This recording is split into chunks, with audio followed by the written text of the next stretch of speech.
Hey guys, tonight we dive deep, like pigsty level deep, into the wonderfully weird world of how people used to sleep back in medieval times. Picture this, you're bundled in rough wool, lying on a lumpy straw mattress that smells faintly of mildew, with your feet pointed toward the hearth. Beside you, a toddler is kicking in his sleep.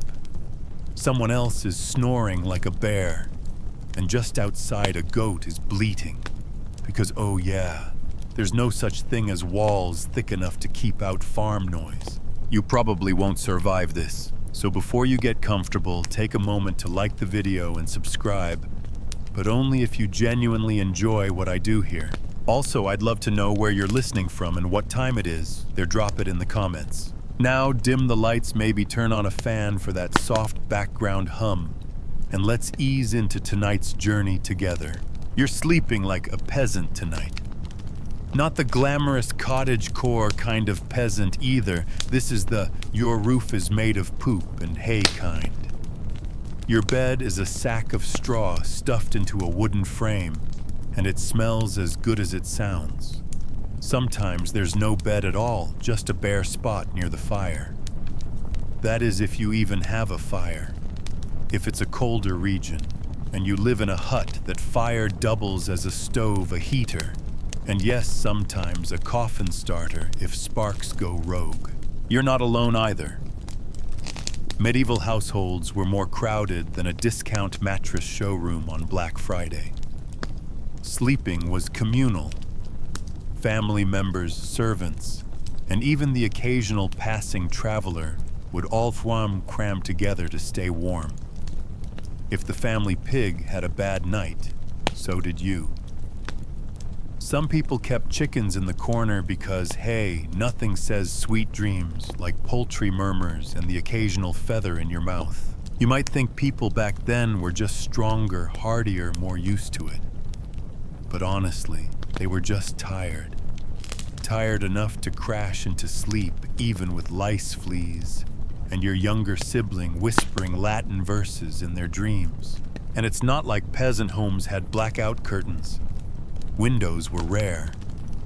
If they existed, they were tiny holes stuffed with greased parchment or animal bladders stretched tight. So once the sun rose, that was it. Light poured in and your body clock, powered more by daylight than desire, said it was time to rise. But here's where it gets weird. There wasn't really a concept of a good night's sleep like we have today. Sleep was more like a survival mechanism. Get what you can when you can, and try not to freeze, drown, or get bitten in your sleep.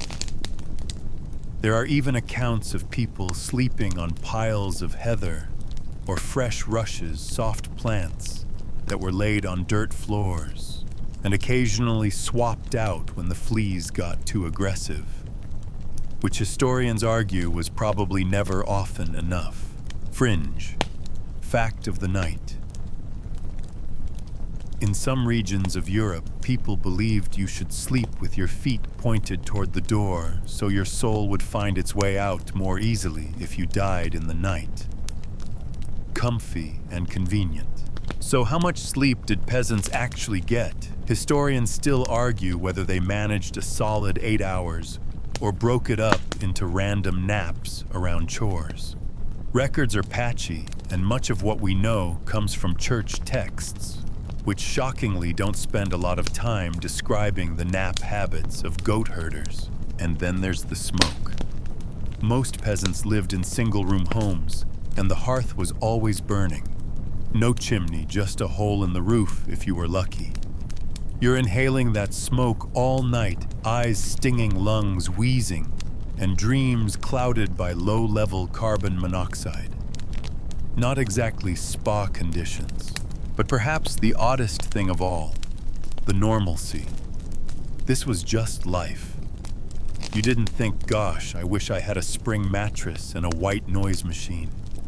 You just hoped you didn't roll into the chamber pot while sleeping. Of course, sleep wasn't entirely unprotected. People used charms and prayers to guard themselves against bad dreams or worse, night demons. More on them later. You might tuck a tiny religious relic under your straw, or recite a line from Psalms before closing your eyes. Anything to ward off the idea that your sleep could become permanent. And as you curl up, you realize something strange. Despite the grime and the goats and the goblets of warm cabbage stew sloshing in your belly, you're drifting off. Because when the body's tired enough, and when you've hauled wood-baked bread and repaired your shoes with pig guts all day, it doesn't really matter if your blanket's made from old sackcloth. You're asleep before the rooster starts tuning up for his dawn solo. You wake up, and it's still dark. But you feel oddly rested. Not fully refreshed, mind you. Your back still feels like it went one-on-one with a cartwheel, but you're alert upright and weirdly at peace. You didn't oversleep. You're not an insomniac. You're experiencing something completely normal in medieval Europe, the first sleep. That's right. Sleep used to come in two parts. Historians call it biphasic sleep, and for hundreds of years it was the expected rhythm of the night. First sleep lasted from nightfall until around midnight or 1 a.m., give or take.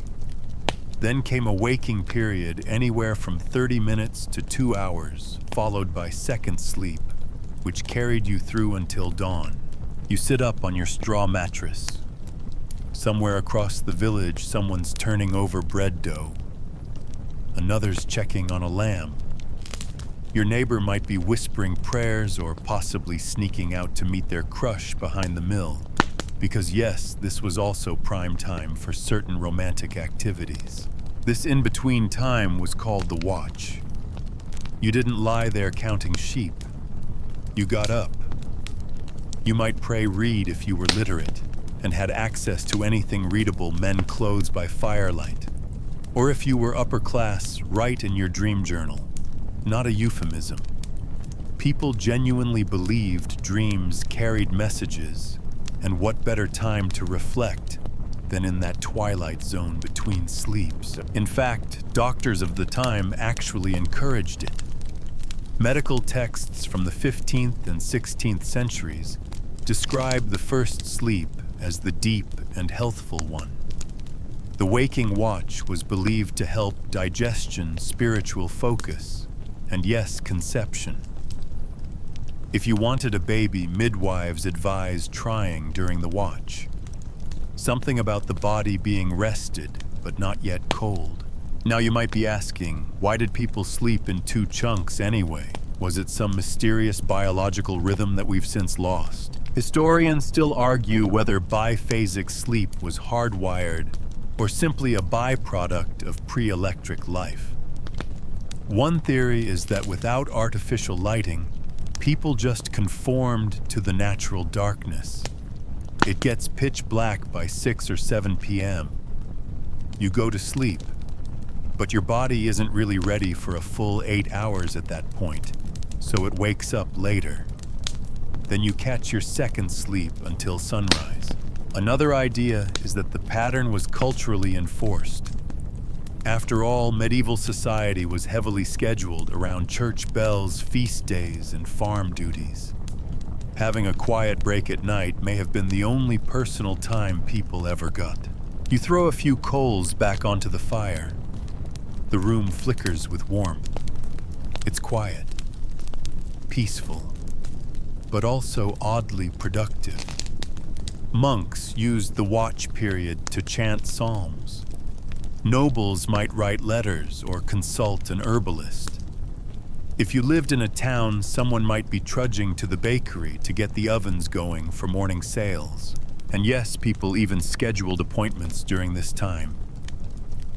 There are court records of confessions taken in the dead of night. Doctors made visits. Thieves made plans. Some folks even visited neighbors for friendly chats. So if you were picturing medieval nights as eerily still and hushed, think again, night had a pulse.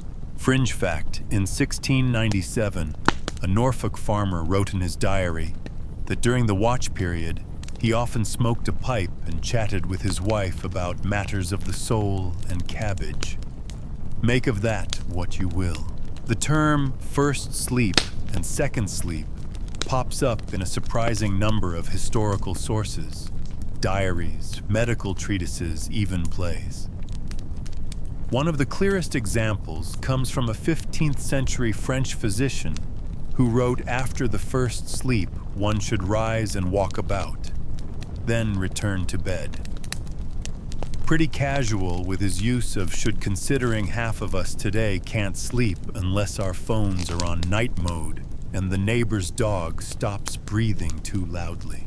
But here's the kicker. This two-part sleep pattern wasn't exclusive to peasants or nobles. It stretched across social classes.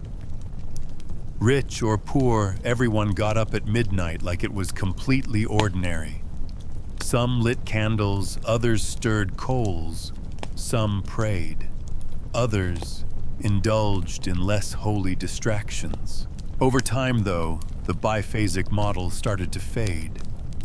Historians trace its decline to the 18th century, with the rise of street lighting coffee houses and a more clock-bound view of productivity.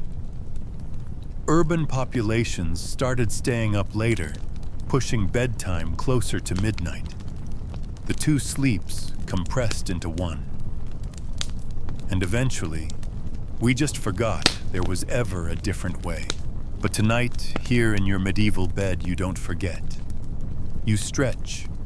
You maybe pour some cider or pick at last night's bread. You notice your family members rustling, muttering, maybe even stepping out for a bit. This quiet midnight pause feels oddly nice. And after a while, you yawn, crawl back under your itchy blanket, and surrender to the second sleep, knowing the rooster will come too soon and you still have to haul water at dawn. The rooster's still silent when you wake up again, but not from sleep this time. Something stirred you. Maybe it was the sharp yelp of a distant dog, or the scrape of a neighbor's door as they stepped out, heavy-footed and sleepy-eyed. You pull your blanket tighter and roll toward the wall, but the truth is inescapable. The night is alive. It's not quiet. It's never quiet. You're in a medieval village, and even in darkness, people move. Things creak, life pulses through narrow lanes and smoky rooms. You shuffle upright and peer out through a small wooden shutter that serves as your window. There's movement. A silhouette flickers by, carrying something bulky wrapped in cloth. You can just barely make out the glow of another fire being stoked a few houses away. The baker. They have to begin before dawn if the morning bread is to be ready. This is normal. The idea that the world should fall silent once the sun sets. That's modern. In the medieval era, night was a working shift for a surprising number of people. You hear it now, a distant clang. That would be the night watch patrolling the streets, calling out the hour or warning of fire. Sometimes they shout to let folks know the streets are clear. Other times their calls are more urgent. Someone forgot to douse their hearth, and smoke's rising where it shouldn't be. One village over the town crier might be making his rounds, muttering the latest decrees under his breath before shouting them at sunrise. Or someone might be walking a nervous noble to the privy lantern, in one hand, sword in the other. Yes, that was a job. Groom of the stool had very specific, very intimate responsibilities, and midnight escorts were part of the deal. Meanwhile, your neighbor is elbow-deep in dough kneading by candlelight. In some places, it's illegal to bake after dawn because the ovens are communal and need to cool in time for other uses. So bakers work while others dream, and then there are the animals. You hear a cow lowing softly. Maybe she's about to calf. Someone's already trudging out into the pasture, cloak dragging through wet grass. In homes where livestock shared the living space, a restless goat could wake the whole family. Sometimes, though, it wasn't just animals or early risers. It was people who simply didn't want to be seen during the day. Thieves, yes, but also lovers, spies, or people just looking to avoid awkward encounters. Under cover of darkness, secrets moved. Fringe fact, in 13th century Bologna, a law forbade women from walking the streets after dark, unless accompanied by a male relative. Naturally, this rule was ignored regularly and sometimes brazenly. One case involved a nun, a lute player, and a runaway goose. Don't ask. Historians still argue whether it was an elopement or a bet gone sideways. As for those lucky enough to be asleep, it wasn't exactly peaceful slumber. Noisy neighbors, screaming infants, hungry cats scratching at shutters, it all kept the night lively. One early English poet even wrote a complaint about being kept from dream by pigs' gossip. That's right. Not people's gossip. Pigs. If you're in a city, multiply all of this by 10.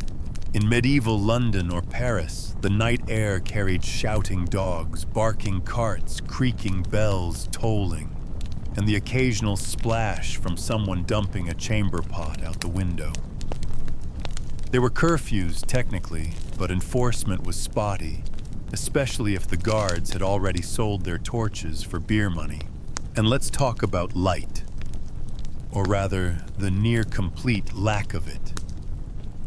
Without electric bulbs or even gas lamps, illumination came from candles, oil lamps or rushlights, slender reeds dipped in animal fat. They sputtered, smoked, and smelled awful. If you were lucky, you had one per household. Lighting it cost money, so many chose to squint in the dark or memorize their house layout well enough to pee without incident. Usually, still not everyone feared the dark. Some found comfort in it. The night offered privacy contemplation. If you were literate and wealthy enough, this might be your best reading time. Candle in hand, wool socks pulled high, you curl into a corner and reread that copy of Boethius you've nearly memorized. Or maybe you write in a journal something about that dream you had with the giant turnip and the talking owl. And here's the strangest part. The noise, the movement, the sheer busyness of the night doesn't feel chaotic. It feels ordinary, expected. Like the night has its own kind of rhythm, its own gentle clock ticking alongside the days. Historians still argue whether this nighttime activity was an adaptive necessity or a cultural preference, but either way, it worked. Eventually, the world will brighten again. But for now, in these few hushed hours, you belong to a secret world. A half-lit realm of bakers, guards, lovers, livestock, and soft footfalls in the mud. You hear a final clank of the watchman's staff. Someone calls out in Latin, probably a monk, beginning matins. The fire's gone low again. You lie back downshift into a more comfortable position and close your eyes. Second sleep is coming, but the night for a little while longer is still wide awake. You stretch your limbs as daylight seeps in through the cracks in the shutters. Birds are calling now. The rooster's finally caught up. But today you're waking up fancy because you've been upgraded to the medieval nobility. Don't get too excited. Yes, the sheets are softer. The mattress is stuffed with feathers instead of hay, and you might even get your own chamber. But sleeping like a noble comes with its own interesting baggage. You sit up in bed, more of a bedstead, really framed in heavy wood, with a canopy above, and thick curtains drawn around the sides. These aren't just for drama. Those bed hangings are there to keep out cold drafts, and in theory preserve a little privacy. You draw one curtain aside and a servant appears instantly. Because of course they do. You didn't think nobles actually got themselves out of bed, did you? But just because you've got luxury doesn't mean you're clean.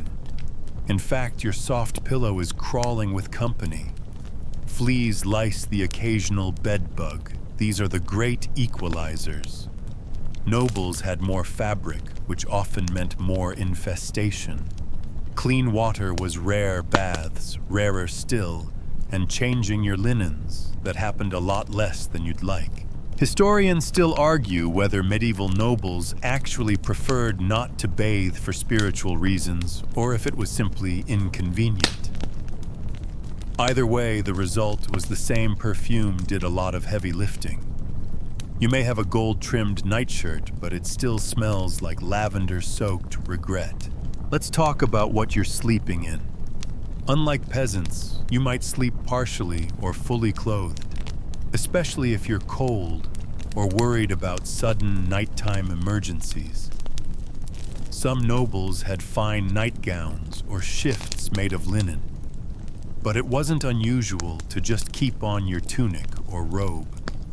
After all, you'd be sitting up in bed for hours before actually sleeping. That's right, medieval beds weren't just for sleeping. They were multifunctional thrones of leisure. You receive guests here, hold meetings, and even conduct family business. In France, a noblewoman might lie in bed surrounded by attendants dictating letters or hearing petitions. Imagine taking a work Zoom call under a feather quilt. Now imagine doing it with no pants. You pull your fur-lined blanket around you. It's fox or maybe stoat, and notice that the bed is high, ridiculously high. Some noble beds required a literal step stool to climb into. Because if your bed doesn't look like it could host a minor coronation, are you even trying? And let's not forget the bedroom decor. Walls might be covered in tapestries, not just for decoration, but to help insulate the stone chambers. The bed itself could be carved with family crests, religious symbols, or mythical beasts. Nothing says restful like staring into the stitched face of a griffin. Despite the luxuries, though, noble sleep wasn't free of weird rituals. Some nobles believed that sleeping with their heads pointing west brought death. Others insisted on certain prayers or charms to prevent nightmares. One common tradition was placing a saint's relic beneath the pillow, a knuckle bone or scrap of cloth, believed to ward off evil spirits. You know, in case the lice weren't scary enough, fringe fact. King Charles VI of France reportedly refused to sleep without 30 guards stationed outside his room, and sometimes insisted his clothes be sewn onto his body so they wouldn't fall off in bed. Historians still debate whether this was madness, paranoia, or just fashion anxiety. But perhaps the strangest thing about noble sleep is how much of it happened in public. Beds weren't always tucked away in quiet corners.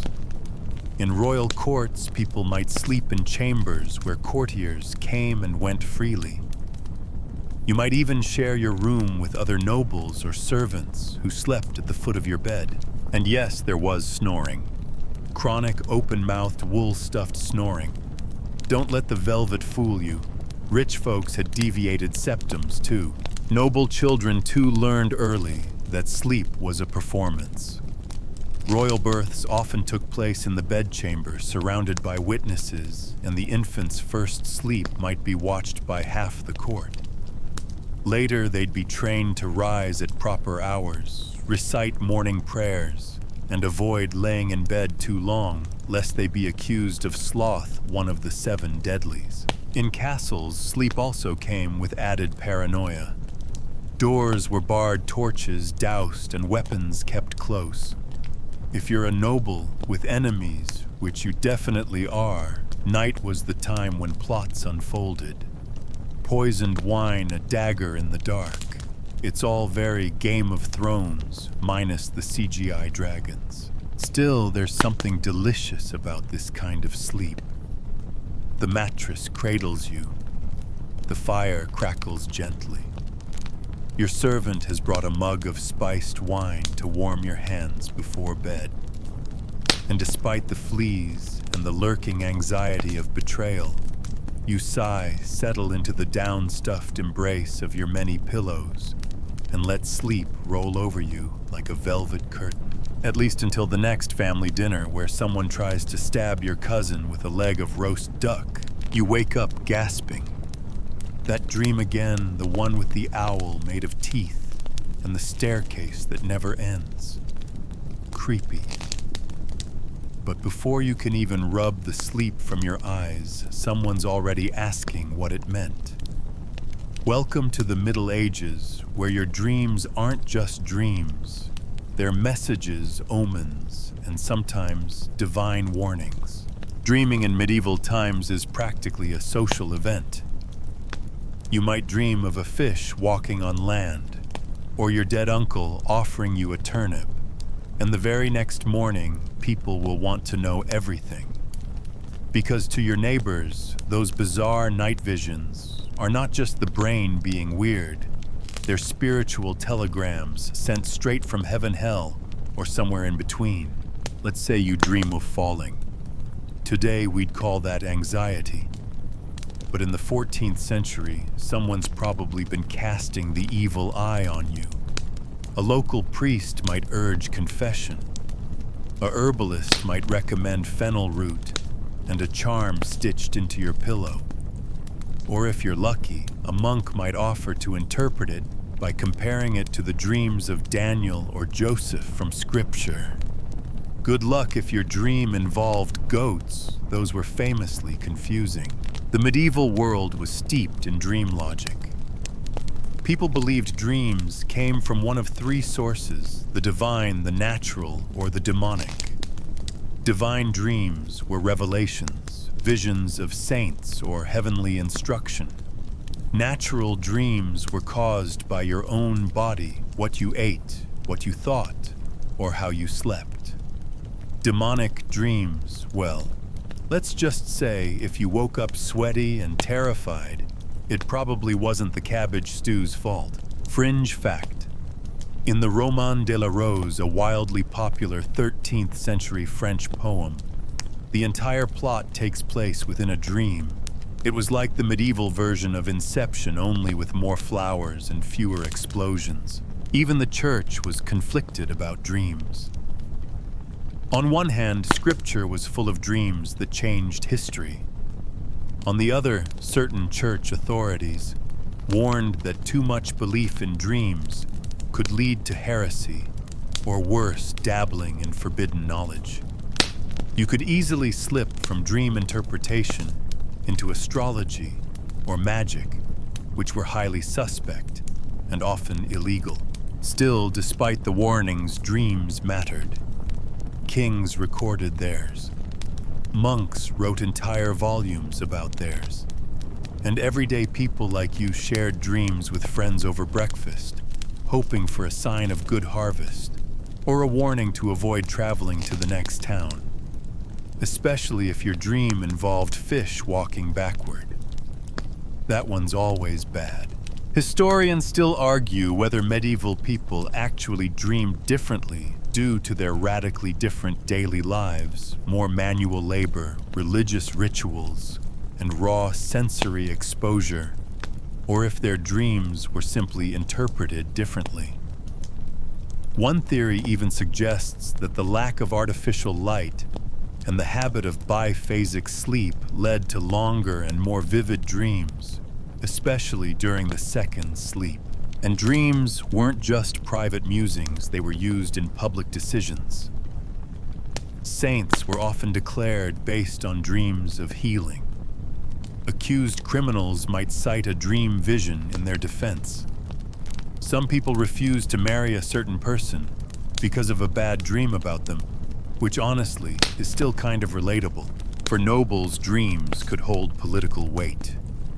If a monarch dreamed of war, it might delay a campaign. If they dreamed of peace, it might fast-track a treaty.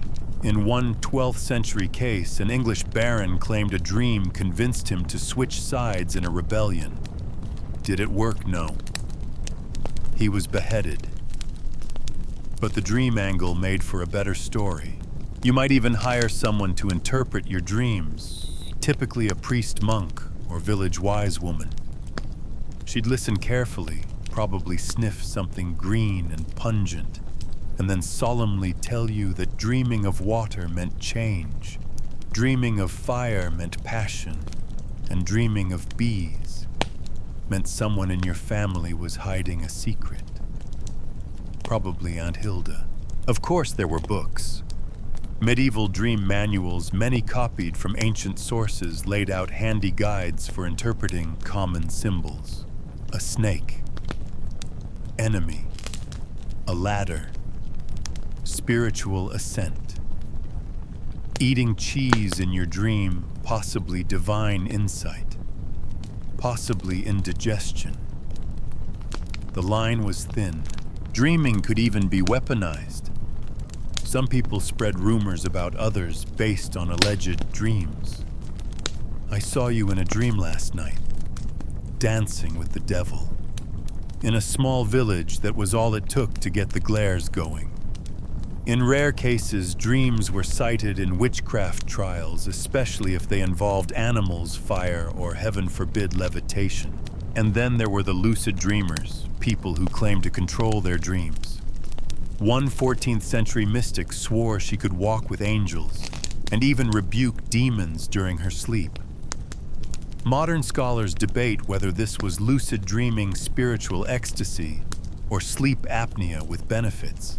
So tonight, as you roll over in your heavy wool blankets and drift off again, you start to hope for a good dream. Nothing fancy. Maybe a river, a golden cup, or a pleasant chat with St. Bartholomew. Anything but the owl made of teeth. Because tomorrow morning, someone's going to ask what you saw. You wake up to something cold nudging your foot. It's a toe. Not your toe. Someone else's. You sit up slowly, trying to remember where you are, and then you realize, oh, right, you're sharing a bed with strangers. Welcome to the peculiar and perfectly normal medieval practice of bed sharing, a habit so common it barely raised an eyebrow. Forget personal space. In the Middle Ages, if there was a bed and it was warm, you were going to share it. Doesn't matter if it's your sibling, a servant, a business partner, or someone you just met 2 hours ago on the road. If they need sleep and there's space, scoot over. Before you panic, no, this wasn't necessarily romantic. While yes, sometimes bed sharing led to things that make monks frown, it was often entirely platonic. Think of it as medieval Airbnb meets bunk bed summer camp. You're tired, cold, and the mattress is already being warmed by someone else's body heat. It's weird, but it's practical. You lie back and try not to make eye contact with the merchant who snored through your first sleep. At least he stopped, now his mouth open like a carp in prayer. Across the bed, a teenage apprentice is drooling into his own hand. It's cozy. It's crowded. It's the medieval version of a hotel suite, just with more lice. In inns and taverns, renting an entire bed to yourself was a luxury few could afford. Most lodgings charged by the sleeping spot, not by the room. So if you paid for half a bed, guess what? Someone else paid for the other half. You might even wake up with someone new next to you if a late traveler came in and needed space. Historians still argue whether this was mainly out of necessity or cultural comfort. Was it economic, or did people genuinely enjoy the communal feeling?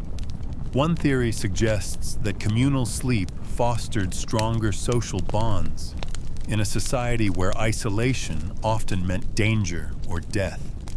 Another theory says everyone was just perpetually cold. Even royalty wasn't immune. Royal attendants, pages, and maids often slept on the floor or at the foot of their master's bed. And monarchs themselves sometimes shared sleeping spaces, not for intimacy, but for safety, warmth, or pure convenience. If a king had a favorite knight or advisor, that person might end up dozing nearby, dagger at the ready and boots still on. Fringe fact. In medieval Scandinavian households, it was common for the entire family to sleep in one large bed lined up like spoons in a drawer.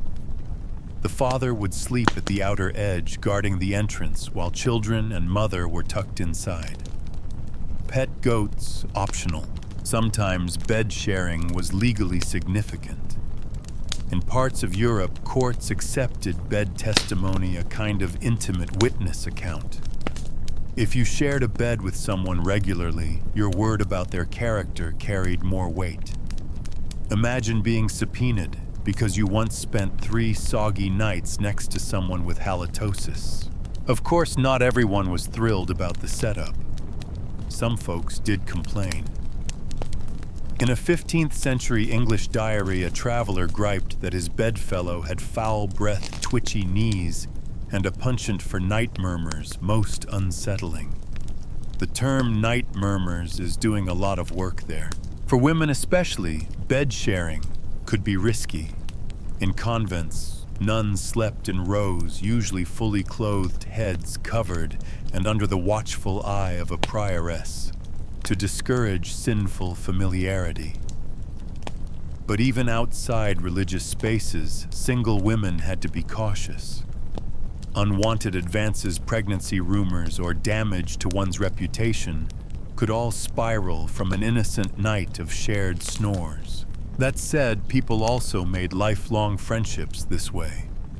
Imagine traveling across the countryside, sharing a cramped bed in a stranger's barn, and waking up to find you've made a new pen pal. That's the medieval road trip magic. But bed sharing wasn't just about humans. We'll get to the dogs and chickens later, but for now you roll over and try to ignore the stranger gently humming in his sleep next to you. You wonder what he's dreaming about. Probably not you. Hopefully not you. As dawn creeps in, the bed creaks and your co-sleeper stirs. No awkward goodbyes. No small talk. Just a quick grunt, a shared glance, and then you both stretch, crack your necks, and prepare to head your separate ways. You'll probably never see each other again, unless you end up in the same tavern next week, in which case you call dibs on the side without the mysterious damp patch. Tonight, you're not in a tavern or a hut or even a castle. You're in a monastery, wrapped in a robe that smells faintly of damp wool and beeswax, trying to sleep on a slab of wood that's been generously gifted a straw mat. Welcome to monastic sleep, strict sacred, and somehow even more exhausting than farm life.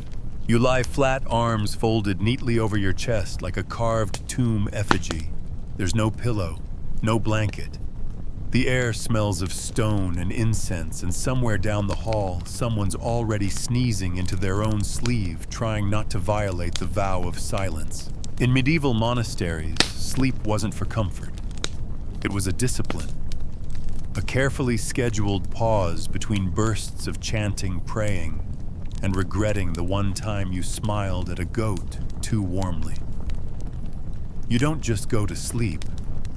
You're permitted to sleep for a narrow window under strict conditions, and only because your mortal shell requires it to continue praising God effectively. Most monasteries followed the rule of Saint Benedict, written in the 6th century, and still popular centuries later. According to the rule, monks rose several times during the night to perform the divine office, a rotating calendar of prayers sung or recited at set intervals. Matins and lauds were the big ones, often falling around midnight and just before dawn. So forget your 8 hours. The result, your night is actually several short naps punctuated by bells, candlelight, and the gentle stomping of sandaled feet across cold floors. Right now, you've maybe just dozed off when the first bell tolls. You blink confused and then remember time for matins. You fumble in the dark, pull on your cowl, and shuffle with your brothers toward the chapel. It's lit only by a few flickering tapers. The air is crisp, the stone underfoot is colder than betrayal, and someone next to you is mumbling Psalm 130 through a yawn. After the prayers, and they can go long depending on the season, you shuffle back to bed. Maybe catch another hour. Then up again. Then sleep. Then lauds. Then maybe breakfast. Historians still argue whether monks actually followed the rules strictly, or if many monasteries bent the rules to allow more sleep in winter when nights were longer and spiritual ambition wilted under frostbite. Some evidence suggests that monasteries in Northern Europe adapted the schedule to local conditions. Others stuck with the hardcore version sleep deprivation in the name of salvation. And it wasn't just male monks. Nuns in convents followed similar routines, rising for prayers, avoiding luxury, and keeping beds sparse and firm. Personal comfort was discouraged. To be too cozy was to risk sin. Some even slept sitting upright with heads resting against walls to avoid temptation. One 12th century abbess wrote that lying flat invited idle thoughts and unwelcome visitations. She didn't specify what kind. Probably better that way. Fringe fact. In certain monastic orders, monks weren't allowed to sleep fully lying down. They had to rest in a seated or reclining position, supported by sloped wooden boards because even gravity had to obey the rule. And yet, for all its severity, there's something serene about monastic sleep. The silence, the rhythm, the way your body and the sacred hours start to align after a few nights. You begin to wake naturally before the bell rings. Your body aches, yes, but your mind, it clears. Your thoughts slow. Even your dreams seem calmer, more orderly, less owls, more halos. Of course, it's not without its quirks. Some monks, sleep-deprived and guilt-ridden, claim to see visions during their watch. Glowing saints. Angels walking through cloisters. A few swore they levitated in prayer. Or maybe they just nodded off while standing and had a dramatic sway. And while monastic life discouraged contact with the secular world, stories still filtered in. A traveling monk might bring tales of a neighboring abbey where the brothers were relaxed with the rule letting novices sleep until sunrise, serving warm beer, even allowing the occasional pillow. Scandalous. You roll back onto your straw mat. The chapel is quiet again. The last hymn still echoes faintly in your ears. Sleep comes fast, not because you're comfortable, but because you're devoutly exhausted.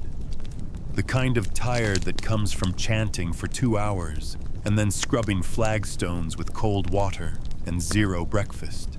As you drift off, you wonder, is this what spiritual discipline feels like? You're not sure, but your hands are chapped. Your breath smells faintly of onion stew, and your sleep, when it comes, is deep, undisturbed, and without guilt. Well, almost.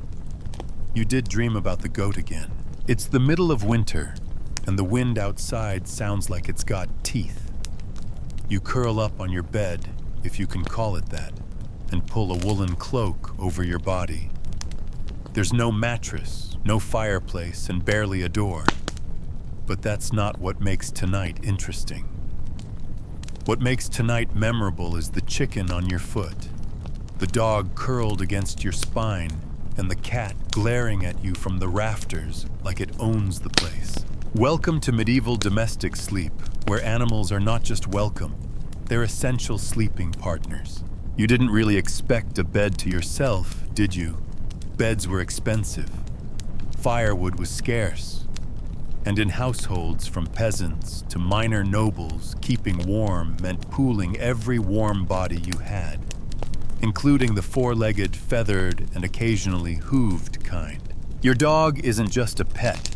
It's a medieval hot water bottle. Its body heat keeps your kidneys from turning into ice cubes overnight. That pig in the corner, she's not just bacon in waiting, she's a living heater. And the chickens, they wander the room because it's safer than leaving them out for the foxes. And besides, their body warmth counts for something in a room without insulation. You shift a little, accidentally knee the terrier and mutter an apology. He grumbles back in a doggy sigh and returns to snoring. Somewhere near your shoulder, a rat makes an ill-advised dash toward the hearth. The cat springs into action, brief violence, then silence. You're safe again. Historians still argue whether this close proximity to animals was more out of necessity or tradition. Some suggest peasants genuinely felt comforted by the presence of familiar creatures. Others argue it was strictly about survival in homes with poor architecture and poorer heating. Probably both. When your roof leaks and your windows are just holes stuffed with cloth, you don't get picky about who keeps your toes warm. It wasn't just the lower classes either. Even in noble homes, animals sometimes shared the sleeping space. While aristocrats had the luxury of fancier bedding and actual fireplaces, their chambers could still be drafty. Some noble women kept lapdogs in bed, not for love, but for warmth. Others claimed these little dogs chased away evil spirits. Which sounds nicer than admitting they ate crumbs and peed on silk sheets. And yes, there's plenty of fringe lore about animals in the bed. A 14th century Italian housewife's diary, what little survives of it includes complaints about her husband's blasted hunting dog, stealing the pillow, and licking his own parts too close to her face. Another account tells of a Flemish farmer who swore his donkey helped him fall asleep by gently snoring. That same donkey once stepped on his wife's ankle in the night, and they had a priest bless the bed to keep the devil away. Then there's the truly odd stuff. Some medieval people believed that cats had the power to steal your breath while you slept. Still, many tolerated them, especially since they were the best defense against rats, aka plague grenades with tails. You'd rather risk a myth than lose your grain to disease. Speaking of myths, let's not forget superstition. If an animal refused to sleep near you, it might mean you were cursed. If it insisted on sleeping on you, you might be blessed, or sick, or pregnant. Interpretations varied wildly depending on the village, the moon, and how many beers your local wise woman had that night. You tug the blanket tighter, shifting to avoid the chicken now trying to nest under your knee. The room creaks with every gust of wind, but you're oddly comforted. The dog's weight anchors you.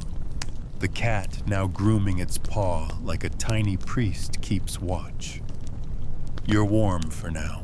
Of course, the downside of this snuggly Noah's Ark situation is the smell. Animals didn't wear diapers. Bedding rarely got washed. You've gone nose-blind to it, but visitors never fail to comment on the earthy aroma of your home. You tell them it's the smell of survival. They still gag a little, and yet, there's something undeniably soothing about this chaos. You're not alone. You're not cold. You're part of a living, breathing, snuffling, scratching nest of beings just trying to get through another freezing night. In the silence between wind gusts, you hear the rhythmic breathing of your dog, the sleepy rustle of feathers, and the occasional judgmental meow from above. You sigh, relax into the warmth, and close your eyes. For a moment, you're just another creature in the pile. Sleep finally settles in, until the rooster crows. You jolt awake to the cold nudge of metal on your ribs, and the less than soothing sound of men grumbling around you. The stars above are fading into a gray morning haze. You're not in a bed. You're not even under a roof. You're lying half covered in damp wool, your helmet tipped over your eyes, and your pillow is a saddlebag. Welcome to campaign life, where sleep is what happens between marching and misery. You're a medieval foot soldier now, maybe conscripted, maybe volunteered, but definitely regretting everything. Your armor doesn't come off, at least not easily. Removing it is a whole production requiring assistant's privacy and time you don't have. So you sleep in it, sort of. If you're lucky, you wedge yourself between two tree roots or up against a muddy cartwheel to stop from rolling. If you're less lucky, you collapse into a wet field sword still buckled at your side and pray no one steps on your face during a midnight latrine visit. Either way, you sleep light because danger doesn't nap. Historians still argue whether medieval soldiers actually slept in full armor. Some sources suggest they only kept on bits, maybe the breastplate or greaves, while others insist that on the front lines, men often dozed fully suited, too afraid, or too exhausted to care. The consensus. Comfort wasn't part of the design brief. Chainmail, by the way, is like trying to nap wrapped in icy spaghetti. Plate armor. Slightly better unless you're trying to roll over, which you can't. Lying on your back leads to neck cramps. Lying on your side risks pressure bruises. And lying on your stomach, well, try breathing with 30 pounds of steel pressing on your spine. You try to adjust, but your cloak is damp and your boots are still on. You'd remove them, but you know that in the dark, some jerk would steal them. And barefoot isn't really an option when tomorrow's march will involve mud brambles and probably arrows. And then there's the horses. You thought sharing a bed with chickens was weird. Now imagine sleeping next to 1,000 nervous, flatulent war horses who kick in their sleep. One rolls too close and you're getting a horseshoe to the shoulder. But it's warm near their flanks, and soldiers often did huddle beside their mounts, even using the horse's body as a kind of windbreak. Let's be real, it's not glamorous, but it's better than freezing to death. The smell ripe, the snoring loud, the ground rock solid. But after 15 miles of marching and 6 hours of chopping wood, sharpening weapons, and listening to your commander yell about latrine protocol, even a puddle looks inviting. You'd think campfires would help. They do unless you fall asleep too close and set your cloak alight. One Norman chronicler described a soldier whose beard caught fire because he nodded off, leaning over his stew pot. His fellow soldiers laughed, then shared the burnt meat anyway. Waste not. The officers, of course, get tents. Maybe even bedrolls stuffed with feathers and servants to warm their boots. But even the wealthiest knight can't fully escape the reality of medieval sleep deprivation. Long campaigns turn everyone into zombies. Sleep becomes fractured, unpredictable, and shallow, which might explain some of the night terrors. One knight reportedly screamed every time he fell asleep, convinced the enemy was creeping into his tent. Others, possibly delirious from infected wounds or bad mead, wandered half-dressed through the camp, muttering about ghosts or dragons. Sleep disorders, hallucinations, no one really knew. The camp priest just sprinkled holy water and told them to pray harder, Still, even on campaign, people tried to find rituals. You might whisper a charm before bed, something to keep away the dark riders of night. You might rub garlic on your armor to ward off evil and friends. Some soldiers kept small tokens under their cloaks, a scrap of homespun cloth from a sweetheart, a coin blessed by a local monk, a rabbit's foot tied to the hilt of a sword. And when battles came close, sleep all but disappeared. You might be kept awake by the sound of drums or horns, or worse, the eerie silence of everyone too afraid to sleep. On those nights, you sit up knees to chest, heart pounding, and wonder if this will be your last sunrise. Sleep teases you, then vanishes. But eventually, exhaustion always wins, even in the mud, even with armor digging into your ribs, even while clinging to a damp, shaggy horse for warmth. You drift off, helmet still on one hand, curled around your sword hilt, half listening for footsteps that never come. Your dreams are strange. Fire screams your childhood barn. Someone snoring nearby. A raven croaks in the distance. You think it might be a bad omen, but you're too tired to care. You sleep like a soldier, deep tense and short. And if you're lucky, you wake up alive. You wake with a mouth like old linen, and a strange, earthy aftertaste clinging to your tongue. That's because last night you drank something the apothecary cheerfully called a sleep cordial. It looked like pond water, smelled like pickled turnips, and tasted worse, but hey, you slept. Kind of. Probably. In medieval Europe, the line between medicine, magic, and superstition was charmingly blurry, especially when it came to sleep. If you couldn't drift off naturally, no problem. There were plenty of remedies available. Some of them actually helped. Some would probably kill you. And some just made you think they worked because the placebo effect is eternal. Tonight, you're in a thatched roof cottage where someone's grandmother insists you chew poppy seeds mixed with honey and wine. Not a terrible idea. Opium derivatives are, after all, effective. But doses weren't exactly measured. Historians still argue whether these homemade mixtures were truly narcotic or simply mildly sedating. What's certain is that dosage control was non-existent, and the side effects. Oh, you'll find out, but herbs were everywhere. Valerian root was the medieval melatonin. A bit stinky, smelled like feet, but prized for calming the nerves. Chamomile tea, timeless. It was even recommended by monks who ironically also spent hours trying not to fall asleep during night prayers. Want something stronger? Try lettuce juice. No, really. The Romans loved it, and the habit carried on into the medieval world.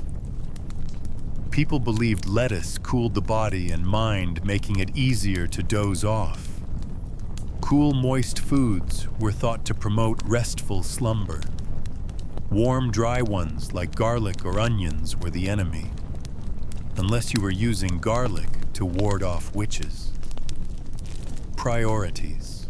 Then there were the questionable methods. One 13th century remedy suggests stuffing a pillow with the feathers of a live owl.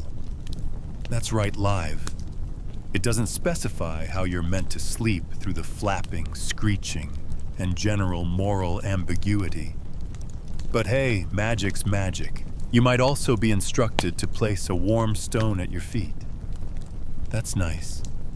Cozy.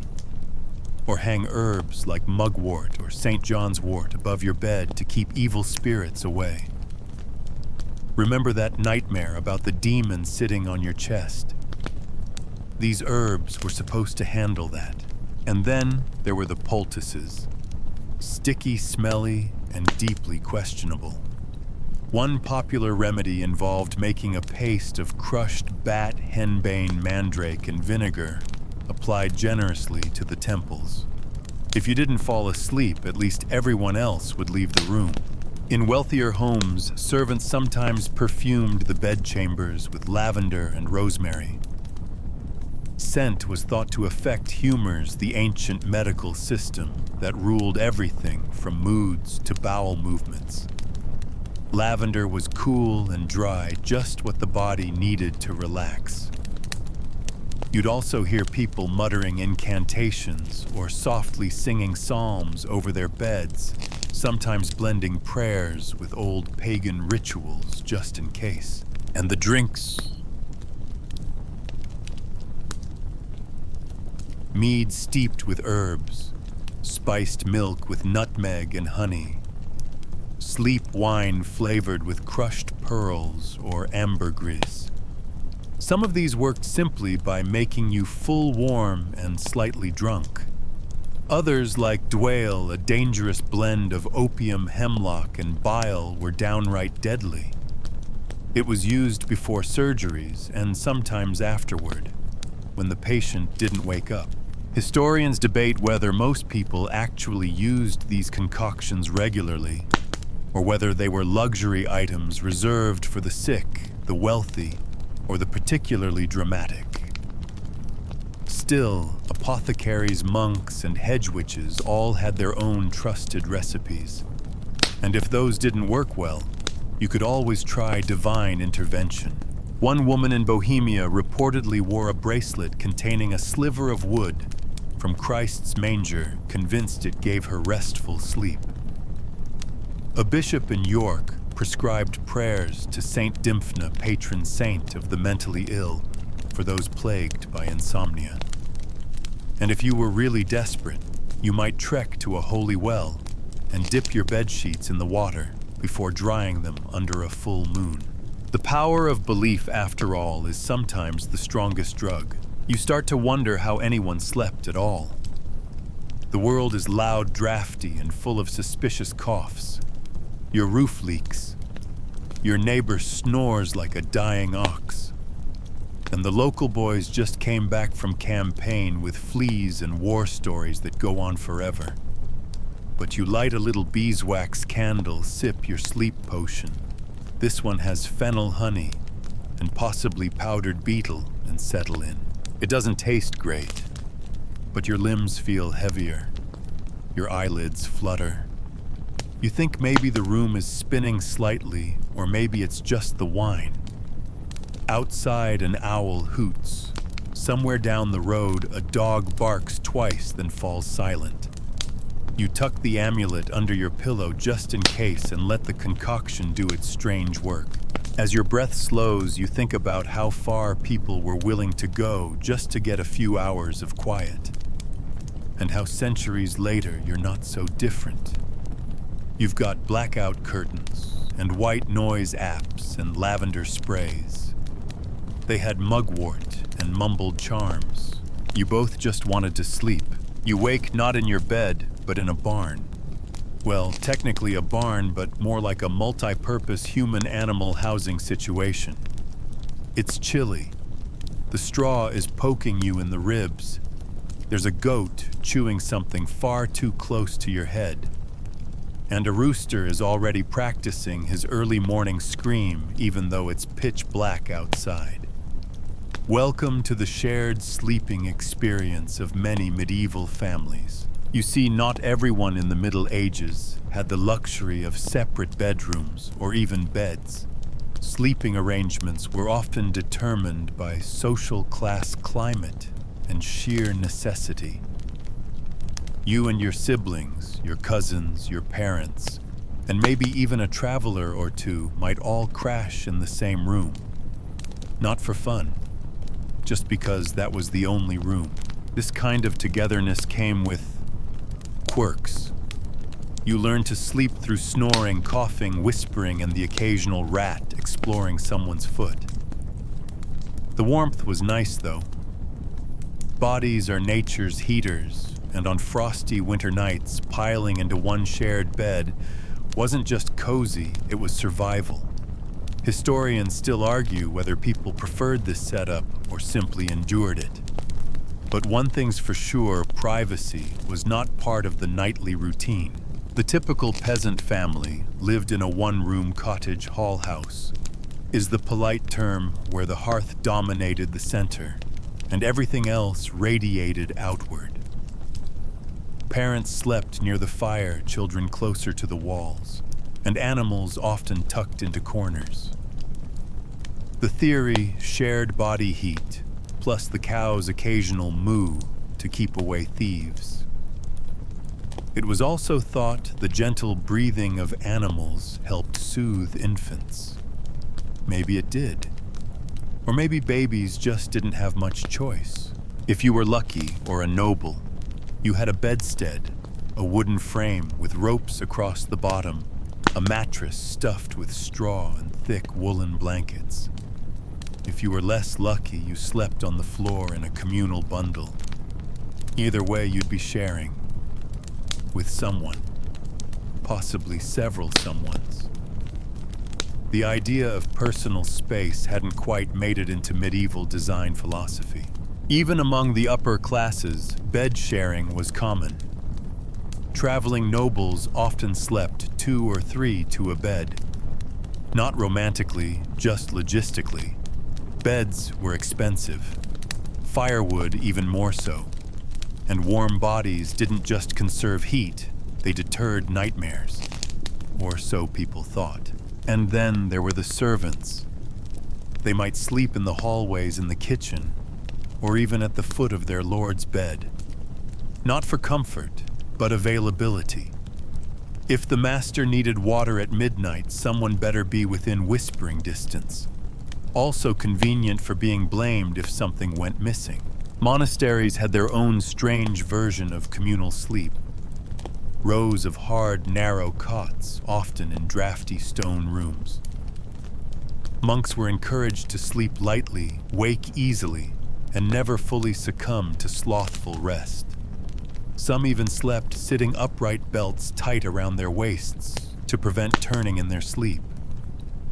Which sounds like the worst sleepover ever.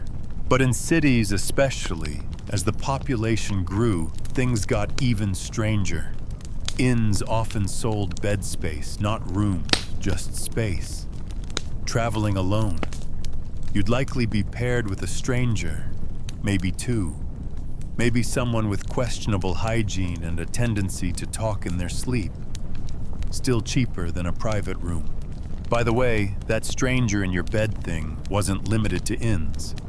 In some places, young people practiced bundling, a courtship ritual where 2 unmarried people shared a bed with a board pillow or fully sewn sack separating them.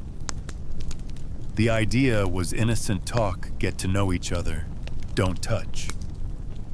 Historians still debate whether bundling actually encouraged chastity or just made for good stories 9 months later. Meanwhile, back in your cottage, someone sneezes loudly, then coughs, then sighs. You feel someone's cold foot brush against yours and resist the urge to kick. There's no room for drama tonight. It's strange how normal this becomes. You'd think sleeping with a whole farm's worth of family and fowl would be unbearable, but eventually your brain just adapts. The sounds of snorting pigs and snoring uncles blur into a kind of bedtime lullaby. It's not exactly peaceful, but it's familiar. Still, not everyone loved this communal closeness. As towns grew and the merchant class rose, people began craving privacy. Curtains around beds became fashionable, not just to keep out drafts, but to create a personal cocoon. Some beds even had canopies and curtains on all sides, turning your sleep space into a fortress of solitude. Well, sort of. The guy next to you was still probably chewing dried apples at midnight. If you had a little more money or ambition, you could build a sola, a private upper room used for sleeping, reading, or just getting away from the general chaos. But these were rare. For most people, sleeping meant sharing. With people. With animals. with lice, and yet, in some odd way, this closeness brought comfort. You knew where everyone was. You could hear your child breathing. You could reach out and touch your spouse or your dog or your cousin without opening your eyes. There was something deeply human about it. Messy, noisy, but deeply connected. Of course, good luck falling asleep if you were stuck next to Uncle Walter, the medieval equivalent of a sleep thrasher. Or if the baby started teething. Or if the goat decided to investigate your blanket. But hey, that's just bedtime in the 14th century. You curl tighter into your scratchy wool blanket, trying not to breathe in the unmistakable smell of damp straw sweat and turnips. The candle sputters. Someone is definitely talking in their sleep, and somewhere outside something howls. But your limbs are heavy. Your thoughts wander. And soon even the snoring melts into a strange, rhythmic comfort. This is your little world tonight. Crowded, imperfect, and warm. You're finally alone. Or so you think. You're tucked into bed, the fires burn down to soft orange coals, and the room is silent until a floorboard creaks. Then another. You hold your breath. Because in the medieval world, nighttime wasn't just for sleeping. It was also prime time for ghosts, spirits, and supernatural sleep interruptions. Sleep was never just sleep. It was seen as a vulnerable state where your soul wandered and the veil between worlds thinned. People believed you could be visited while you slept by angels, demons, witches, or something less easily explained. And let's just say medieval folks had no shortage of theories. Let's begin with the nightmare. Not just a bad dream, but a creature. A mare. A heavy, malicious spirit that would sit on your chest while you slept, paralyzing you. Sound familiar? It's a textbook description of what we now call sleep paralysis. But back then, it meant something was coming for you. Probably with hooves. You lie flat, staring at the rafters, and remember that old woman in the village muttering about night riders and spirits that enter through keyholes. That's why you stuffed wool into yours tonight, just in case. Because once they're in, they sit on your ribs and make you dream of drowning, choking, or being crushed. Historians still argue whether these beliefs stemmed from real medical conditions like paralysis, hallucinations, or even sleep apnea, or if they were purely cultural constructs. Either way, they were deeply real to the people who experienced them. And frankly, lying in a silent house, you get it. And it wasn't just ghosts. The devil himself was thought to walk the earth at night, particularly between midnight and 3 a.m., known ominously as the witching hour. If you were awake during that window, you'd best be praying, or hiding under something holy. To ward off nighttime intruders, people placed protective objects near their beds, crosses herbs like vervain or rue, even bowls of salt. You might recite a psalm before sleep, not just for comfort, but for defense. Deliver me from the terror by night, says Psalm 91. Medieval folk took that very literally, and then there were the witches. Accusations of night visits by witches were disturbingly common. People claimed they were taken from their beds, flown over villages, or forced to dance in dark woods. Whether these were dreams, sleepwalking episodes, or something more psychological, they left real fear in their wake. In one 15th century case, a man swore he'd woken to find a woman sucking the life from his toes. He promptly got her arrested. The judge, for the record, was unconvinced. If you were suffering from frequent night terrors or restless demons, you could consult a local cunning woman or priest. They might prescribe a charm to wear around your neck, or a complicated prayer to be whispered while walking backwards 3 times around your bed. Some slept with iron under their pillows, nails, keys, horseshoes, because everyone knew spirits hated iron. Fringe fact: in parts of Scandinavia, sleepers placed knives or scissors under their beds with the blades open to cut through bad dreams. Yes, actual blades. Under the bed, while you're flailing in sleep. Because what could possibly go wrong? But the fear wasn't just spiritual, it was human. Bandits, thieves, and would-be murderers all favored nighttime. Locked doors and barred shutters were crucial, especially for rural homes isolated from neighbors. Some families slept with weapons nearby just in case. Others took shifts, keeping someone awake to watch the fire and the door. You roll over, pulling the blanket tighter. There's comfort in firelight, even as it dims, and in the heavy weight of your rosary or amulet around your neck. You know you did everything right tonight, said your prayers, avoided heavy food, didn't insult any traveling strangers, you hope. But still, there's that creaking again. Of course, not all medieval night visitations were terrifying. Some believed that loved ones who had died could visit in dreams sometimes, with warnings, sometimes just to sit near you one last time. If you dreamed of a dead parent stroking your hair, it wasn't scary. It was a blessing. A reminder that the worlds of the living and the dead still touched. And sometimes people invited visitations. Mystics, particularly female ones, sought ecstatic dreams, visions of saints, angels, even Christ. They welcomed these holy disruptions to their sleep. Julian of Norwich, for instance, described waking visions so vivid she couldn't tell where the dream ended and reality began. But those were saints. You, on the other hand, just want to sleep without a demon sitting on your chest or a goat sneaking under your blanket. The fire finally fades. The creaking stops. Your breath slows. You stare into the dark and feel the heaviness of your limbs, the warmth of wool, the faint scent of herbs someone tucked under your mattress. You remind yourself it's just the wind. That wasn't a hoof sound, probably. And if something does sit on your chest tonight, you'll deal with it in the morning. Sleep in the medieval mind wasn't a monolithic event. It was a social performance.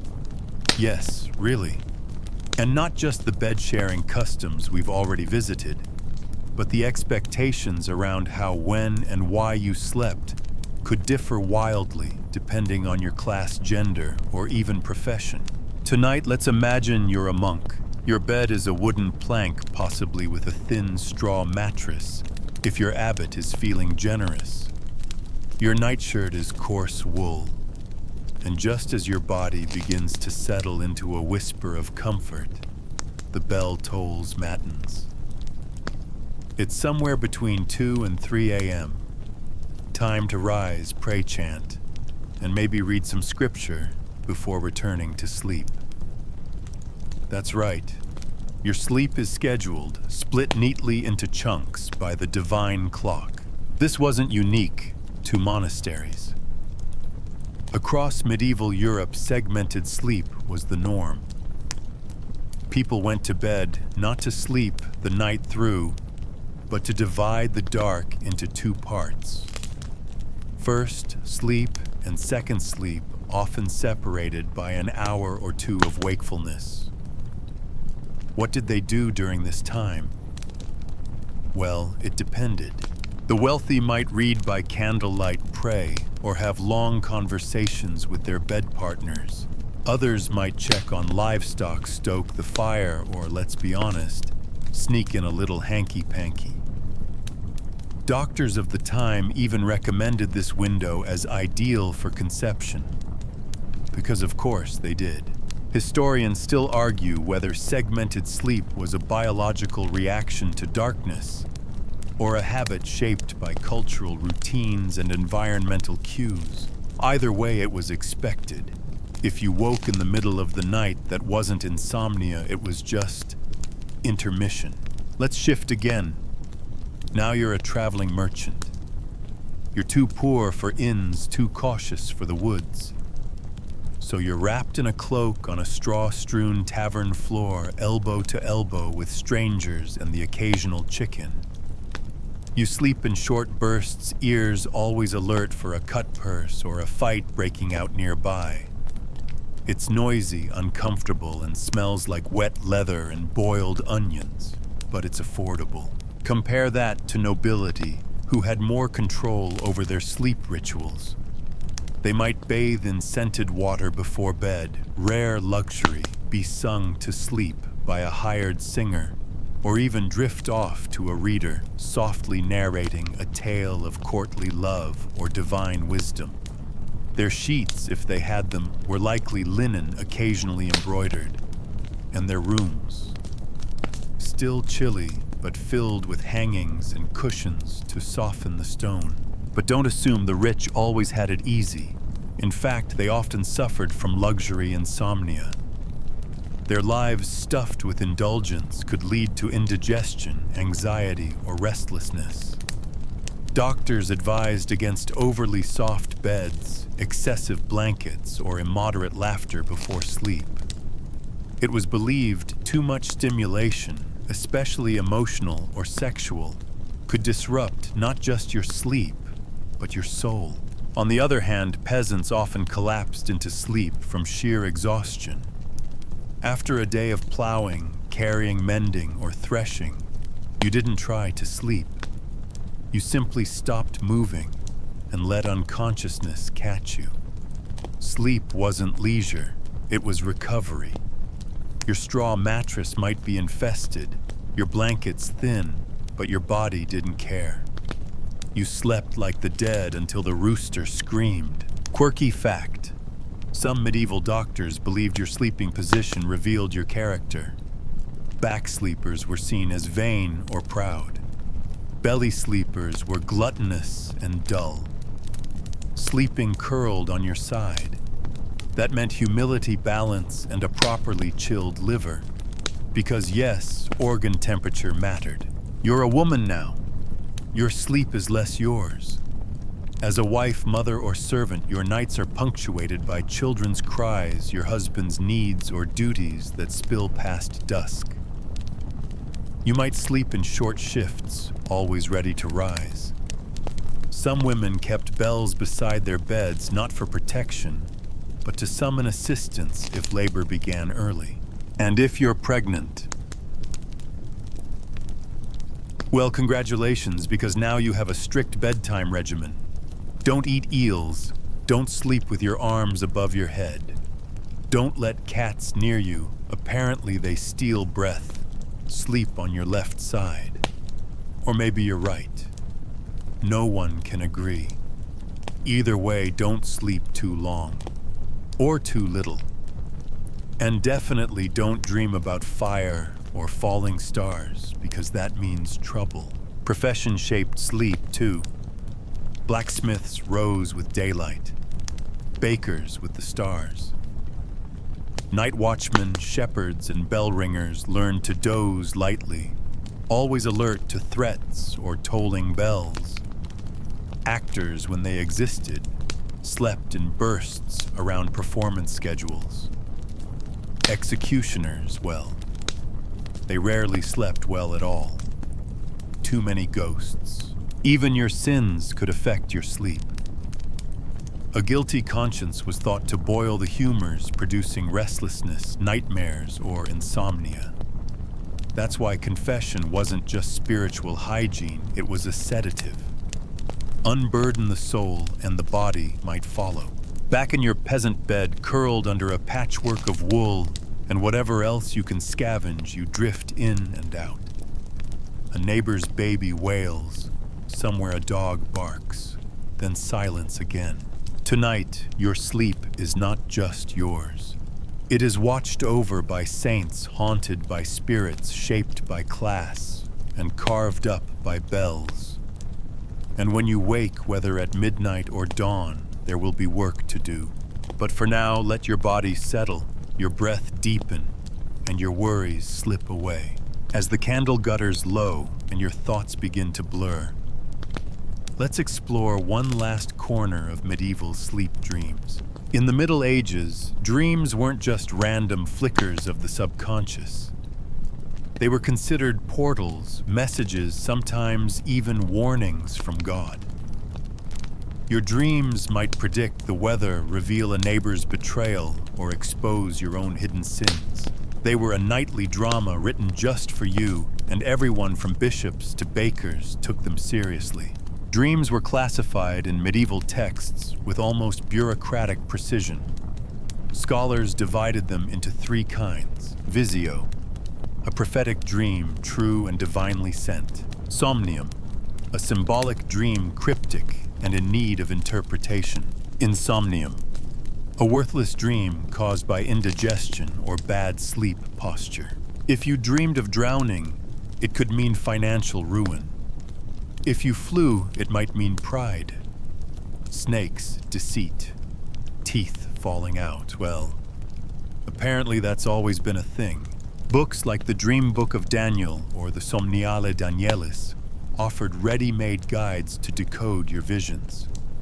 A monk might wake from a vision of a burning tower and race to confession. A housewife who dreamed of bleeding bread dough might worry about her next child. People would discuss dreams at breakfast, like we scroll through our phones seeking answers, sharing strange images, laughing off the frightening ones while secretly wondering if they meant something more. Dreams even influenced real-world decisions. Kings consulted dream interpreters before battles. Merchants postponed voyages. Farmers waited to sow. In a world of uncertain signs, plagues, famines, sudden storms, a dream could tip the balance. Of course, not all dreams were seen as divine. Some were blamed on demons. These were called phantasmata, and they were not to be trusted. You might be dreaming of feasting with angels, but a medieval theologian would remind you, Satan too can dress up nice. Be cautious. Just because your dream looks holy doesn't mean it is. And then there were nightmares, a serious matter. Known as incubi or mare rides, they were often described as demons sitting on your chest, crushing your breath, filling your mind with terror. Sound familiar? Today we call it sleep paralysis. But in the Middle Ages, it meant you needed prayers, holy water, or maybe a change in lifestyle. If you suffered repeated nightmares, people assumed one of several things. You were sinful. You were cursed. You were being visited by a demon. You'd eaten cheese before bed. This was a genuine belief. Medieval cheese, not a mild experience. Certain amulets and prayers were recommended to ward off bad dreams. One 13th century guide suggested sleeping with a cross made of rowan wood. Another said you should whisper the Pater Noster backward. A few advised avoiding red wine or garlic at dinner. Garlic, while protective against vampires, apparently caused some spiritual indigestion. But not all dreams were terrifying. Some were beautiful. People dreamed of green gardens, of celestial music, of deceased loved ones returning to speak kindly in moonlit chambers. Pilgrims claimed to see saints in sleep. A few mystics like Julian of Norwich or Hildegard of Bingen claimed entire divine visions through dreams and trances, later writing them down as theological texts. In a way, dreams were the poor man's pilgrimage. Not everyone could travel to Rome or Jerusalem, but in sleep, the spirit could wander. You might dream of angels lifting you skyward, or of standing in a cathedral made of crystal lit by eternal flame. Whether or not it was real didn't matter. You'd wake changed, And sometimes dreams were simply dreams. You saw a donkey juggling fish. You dreamed you were late for vespers wearing no pants. Your mother turned into a goose and scolded you in Latin. You chuckled, rubbed your eyes, and moved on. Eventually, the sun returned. Whether you woke from a vision or a nonsense romp, you rose, stretched, and faced the new day. But in the quiet between sleep and wake, something stayed with you. A lingering echo. A question. A symbol. You weren't sure what it meant. And that was the magic of medieval dreams. They didn't need to be understood. They just needed to be felt. The flickering fire is nearly out now.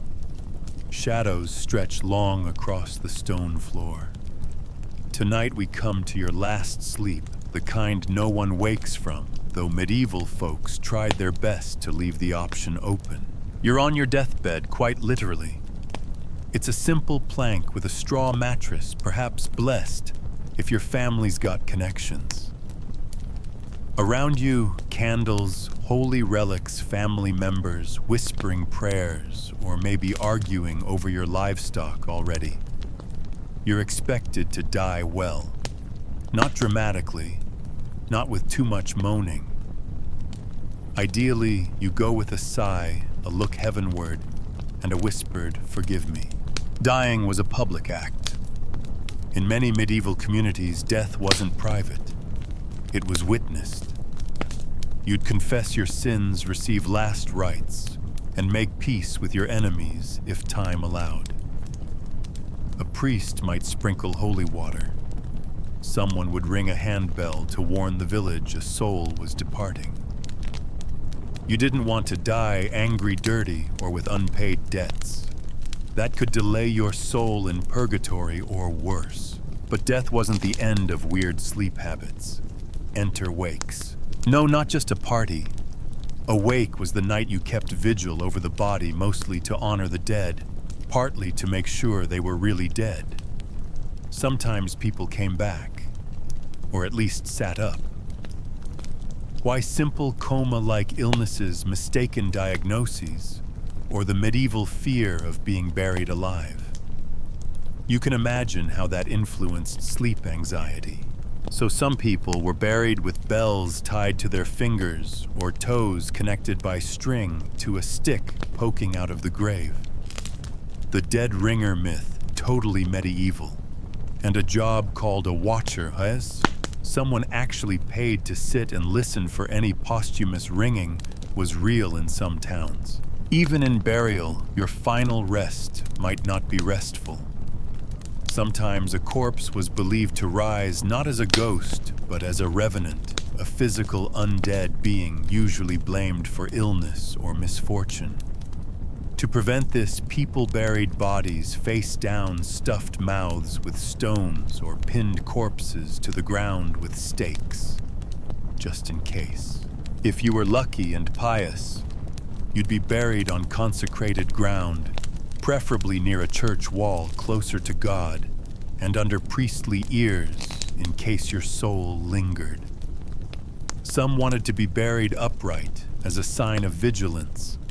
Others preferred to lie under the floor of their favorite chapel, though the smell after a few warm weeks was a matter of regret. But the final medieval belief about sleep and death, they weren't opposites.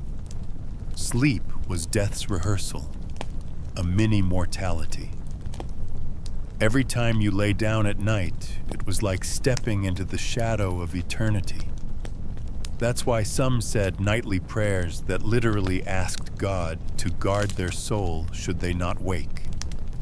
And if they did wake, it was a gift, a tiny resurrection. For monks and nuns, sleep was constantly shadowed by thoughts of mortality. Their bedtime routines were often designed not for comfort, but for spiritual readiness. They wore rough tunics, used stone pillows, or slept without heat, believing suffering in this life made heaven come faster. Yet even peasants understood the weight of the night. Bedtime wasn't just routine. It was a daily surrender. a trust in your own body, in the world outside your door, in the hope that the sun would rise again. So when your last breath came, it wasn't always feared. In the best cases, it was welcomed, like a long day's labor finally done, a door creaking open, a soft blanket drawn over tired limbs, the end of all toil, the longest, deepest sleep. And if all went well, your dreams continued somewhere far brighter. Word count 1010. Wind down 300 words. The fire's out now. The room is dark, warm, and still, except for the sound of your breath and the quiet ticking of the world turning. You've wandered through smoky cottages, wandered monastery halls, shared beds with strangers, and animals sat vigil beside the dead. And now, at last, your body settles. The medieval world is behind you, but some things linger. The softness of straw beneath your head, the flicker of candlelight through a shutter, that gentle superstition that something might just be listening while you dream. You've learned that sleep back then wasn't simple. It wasn't 8 hours on memory foam. It was broken, noisy, shared, sacred, feared, and sometimes even skipped altogether. It was wrapped in prayer, laced with folklore, haunted by demons, and blessed by saints. And yet, no matter how strange their habits seem to you now, people then were doing the same thing you're doing tonight, laying down their bodies, closing their eyes, and hoping deeply, hoping to wake again. So take your own breath slowly. Let your chest rise and fall like the tide pulling back from the shore. Let the details drift, the lice, the bells, the feathers, the dreams. You are no longer in a castle or cottage. You're exactly where you need to be, wrapped in stillness, held by the dark, and very, very far away. Sweet dreams. End of script. Sweet dreams.